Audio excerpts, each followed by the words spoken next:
जय हिंद नमस्कार। तो केनेকুৱা আপোনালোকৰ খবৰ আশা কৰোঁ সকলোৰে খবৰ ভাল। তো চলিত বৰ্ষৰ ৰিক্ৰুইটমেণ্টৰ অন্তিম পৰ্যায় ভাইভাৰ আজি প্ৰথম দিন গুচি গ'ল।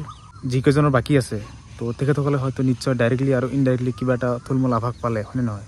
তো ভিডিঅ' থ্ৰু মই হয়তো আপোনাক কৈছিলোঁ কথাটি যে ইমান হাৰ্ড কুৱেশ্যনবিলাক নোসোধে বা ইমানো বেছি প্ৰশ্ন সুধি নাথাকে, কাৰণ যিহেতু কেণ্ডিডেট বেছি, ভেকেঞ্চি বেছি। তো ঠিক তেনেকুৱা হৈছে, হয়তো গম পাইছে আপোনালোকে। যিসকল প্ৰাৰ্থী হ'বলৈ বাকী আছে তো তেখেতসকলেও যাতে নিৰ্ভয়ে থাকে, কোনো ধৰণৰ চিন্তা কৰিব নালাগে। একদম ইজি কুৱেশ্যনছবিলাক সুধিছে, একদম চিম্পল আৰু, ঠিক আছে। তো এইবিলাক মই ভিডিঅ'ৰ মাজেৰে ক'বলৈ প্ৰয়োজন নাই চাগে, কাৰণ আপোনালোকে হয়তো নিশ্চয় গম পাইছে ইতিমধ্যে।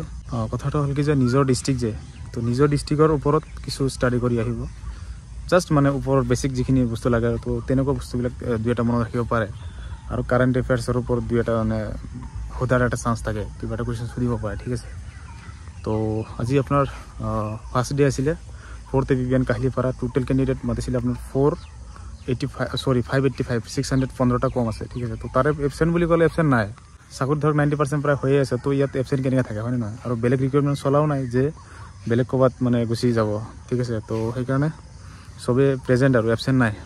তো আৰু এটা বস্তু চাই কিনে বহুত ভাল লাগিছে যে ল'ৰাবিলাকৰ যিটো গ্ৰুমিং একদম মজা লাগিছে, মানে এনেকৈ মানে ভাল আৰু মানে ফৰ্মেল ড্ৰেছত আহিছে, বা সকলোৱে মানে ফৰ্মেল ড্ৰেছ বা আপোনাৰ ডিচিপ্লিনটো মেইনটেইন কৰিছে, তাৰ কাৰণে বহুত ভাল লাগিছে। তো এতিয়া আপুনি নিজে ধাৰণা কৰক, এই ইমান ভাল ডিচিপ্লিন মেইনটেইন কৰাৰ পিছতো মানে সকলোৱেতো চাকৰি নাপায়, এইটো আপুনি ভালদৰে জানে। তো তেতিয়াহ'লে নিজকে কেনেকৈ প্ৰিপেয়াৰ কৰিব লাগিব, নিজকে কেনেকৈ একদম মানে প্ৰস্তুত কৰি ৰাখিব লাগিব যে এইবিলাক ডিচিপ্লিন ওপৰতকৈ আপোনাৰ ডিচিপ্লিন বেষ্ট হ'ব লাগিব, হয়নে নহয়? তো আপুনি কিবা এটা বস্তু বিচাৰিলে তো বেষ্টৰ ওপৰত বেষ্টটো বিচাৰিব না। তো ঠিক তেনেকুৱা যিকোনো চাকৰি ক্ষেত্ৰতে হওক, মানে কাৰ ওপৰত কোনে বেষ্ট দেখাব পাৰে, বেষ্ট কাম কৰিব পাৰে, তাকেতো চিলেকশ্যন কৰিব না।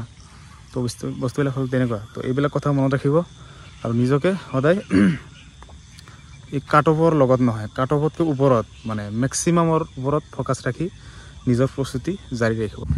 আৰু এই জাগাতে মই ক'ব বিচাৰিম যে যিসকল হয়তো প্ৰাৰ্থীয়ে ভাইবা নাপালে, ৰিটাৰ্ণ নাপালে, ফিজিকেলত বেয়া হ'ল, তো সেইসকলক মই মানে এটা কথাকে ক'ব বিচাৰিম, যদি আপোনালোকৰ বয়স আছে তো প্ৰেক্টিছ জাৰি ৰাখক, কাৰণ ভেকেঞ্চি নিশ্চয় ওলাব, একদম 110% ওলাব। আপোনালোকেতো মানে এনেকুৱা নাভাবিব যে ভেকেঞ্চি ওলাৰ পিছত ৰানিং কৰিম, প্ৰেক্টিছ কৰিম, তেনেকুৱা ভুল নকৰিব, কাৰণ ইণ্টাৰভিউ কিমান দিব পাৰে, এজ বহি নাথাকে, এজ গুচি যাব, ঠিক আছে। তো আমাৰ CM ছাৰে কৈ আছে, লগতে আপুনি নিজেও এটা মানে ধাৰণা কৰি ল'ব পাৰে, কাৰণ বিশেষকৈ পুলিচৰ ভেকেঞ্চি ওলাব, কাৰণ বছৰে বছৰে যিহেতু ৰিটায়াৰমেণ্ট হৈ আছে আৰু বেলেগ চাকৰিত মানে প্ৰমোশ্যন পাই আছে, কিবা হৈ আছে। তো তেনেকুৱা ধৰক বহুত ৰিজনত মানে ভেকেঞ্চি ওলাব, নতুন ভেকেঞ্চিও ক্ৰিয়েটো হয় আৰু পদো খালী থাকে। তো তেনেকৈ হয়তো এডভাৰটাইজমেণ্ট ওলাই থাকিব, চিন্তা কৰিব নালাগে। তো এইখিনি ধৈৰ্য ধৰি পেলাই প্ৰেক্টিছ জাৰি ৰাখক, ঠিক আছে।